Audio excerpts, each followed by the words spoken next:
जय जोहार संगवारी हो। मैं हूं आपमन के संग ललिता चक्रधारी और आपमन देखा तो न्यूज प्लस 21 चले एक नजर डालथन बिहना के 10 बड़े खबर में। महतारी वंदन के पहली किस्त जारी हुई। हर महीना मिली 1000 रुपया। प्रधानमंत्री मोदी 70 लाख से अधिक महिला मन के खाता में ट्रांसफर करीन 1000 रुपया। युवा कांग्रेस आज मुख्यमंत्री निवास के करी घिराव। चुनाव ले पहली रोजगार के मुद्दा पर घेरे के तैयारी। केंद्रीय राज्य मंत्री कपिल मोरेश्वर पाटिल पहुंची रायपुर। राज्य स्तरीय महापंचायत में हुई शामिल। छत्तीसगढ़ में 3 चरण में हो सकत है लोकसभा चुनाव। आचार संहिता अगले हफ्ता ले हुई लागू। महादेव सट्टा मामला में एक एफआईआर। एसीबी ईओडब्ल्यू साजिश रच के भ्रष्टाचार करे वाले बन के ऊपर करें केस दर्ज।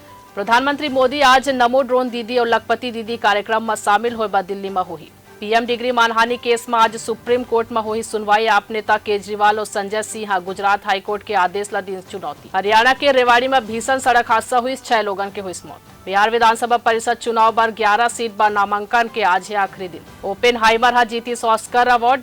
बेस्ट फिल्म के मिली अवार्ड। ऐसा नहीं जानकारी ले लगातार अपडेट रहे पर दिखाता हूँ न्यूज प्लस 21 आप मन के हक के बात।